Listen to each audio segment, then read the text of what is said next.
मित्रांनो, स्वागत आहे तुमचं आपल्या यूट्यूब चॅनल स्टडी फ्लो अपडेट्सवर. मित्रांनो, जर तुम्ही महाराष्ट्रात सरकारी नोकरीच्या शोधात असाल आणि स्पर्धा परीक्षांची तयारी करत असाल तर आजचा व्हिडिओ तुमच्यासाठी एक गेम चेंजर ठरू शकतो. आज आपण नगर परिषदच्या अंतर्गत येणाऱ्या स्वच्छता निरीक्षक, ज्याला सॅनिटरी इन्स्पेक्टर म्हणलं जातं, या अतिशय महत्त्वाच्या पदाच्या रिक्त जागांबद्दल एक अत्यंत महत्त्वाची आणि अधिकृत आकडेवारी पाहणार आहोत. ही आकडेवारी पाहिल्यानंतर तुम्हाला अभ्यासाला लागण्यासाठीची एक नवीन ऊर्जा मिळेल. चला तर वेळ न वाया घालवता थेट माहितीकडे वळूया. आता तुम्ही तक्ता समोर पाहू शकता, आकडे तुम्ही स्क्रीनवर पाहू शकता. मित्रांनो, जो तक्ता तुम्हाला दिसत आहे तो नगर परिषदेतील स्वच्छता निरीक्षकांच्या मंजूर आणि रिक्त पदांची सद्यस्थिती दर्शवतो. हे ऑफिशियल आकडे आहेत.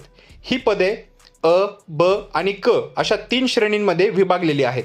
आकडेवारीकडे नीट लक्ष द्या. सर्वात आधी ग्रेड ए म्हणजे अ श्रेणीचं पाहूया. या वरिष्ठ पदांसाठी राज्यात एकूण 15 पदे मंजूर आहेत, पण धक्कादायक बाब म्हणजे सध्या फक्त 3 अधिकारी जे आहेत ते कार्यरत आहेत आणि तब्बल 12 पदे याच्यामध्ये रिक्त आहेत.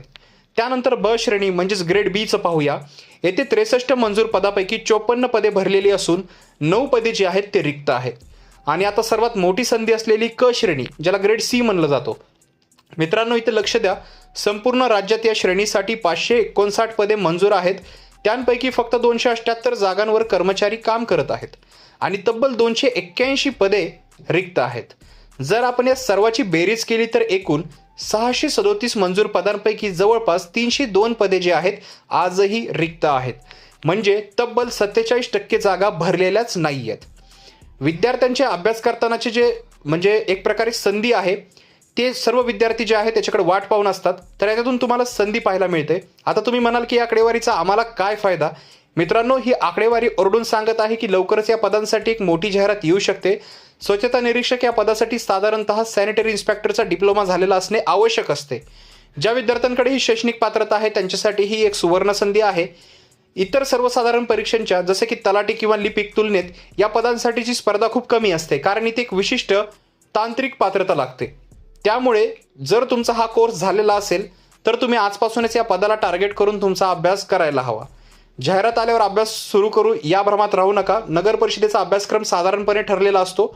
यामध्ये मराठी व्याकरण, इंग्रजी व्याकरण, तसेच सामान्य ज्ञान, बुद्धिमत्ता चाचणी आणि सर्वात महत्त्वाचं म्हणजे तुमचे टेक्निकल जे सब्जेक्ट असतात, तांत्रिक विषय, सर्वात जास्त त्याच्यावर भर द्यायचा आहे, कारण तो तुमचा रिझल्ट ठरवणार आहे. जुन्या प्रश्नपत्रिका काढा, अभ्यासक्रम समजून घ्या आणि योग्य नियोजनासह जे आहे अभ्यासाला लागा. मित्रांनो, ही एक रिक्त पदांची माहिती तुम्हाला कशी वाटली आणि तुम्ही या परीक्षेची तयारी करणार आहात का, हे मला खाली कॉमेंट बॉक्समध्ये सांगा. जर तुम्हाला स्वच्छता निरीक्षक पदाच्या सिलेबसवर किंवा बुकलिस्टवर सविस्तर व्हिडिओ हवा असेल किंवा हे जाणून घ्यायचं असेल की हे पद काय आहे, तरीही अशी कमेंट तुम्ही खाली कॉमेंट सेक्शनमध्ये मला करू शकता. माहिती आवडली असेल तर व्हिडिओला लाईक करा, शेअर करा आणि अशाच अचूक अपडेटसाठी आपल्या चॅनलला सबस्क्राईब करायला विसरू नका. तसेच या रिगार्डिंग भविष्यामध्ये जी ही जाहिरात येईल, ज्याही अपडेट येतील त्या तुमच्यापर्यंत पोहोचण्यासाठी आत्ता चॅनलला सबस्क्राईब करून बेल आयकॉनला प्रेस करायला विसरू नका. अभ्यास करत राहा. मी मिळतो तुम्हाला पुढच्या व्हिडिओमध्ये. तोपर्यंत थँक्स फॉर वॉचिंग.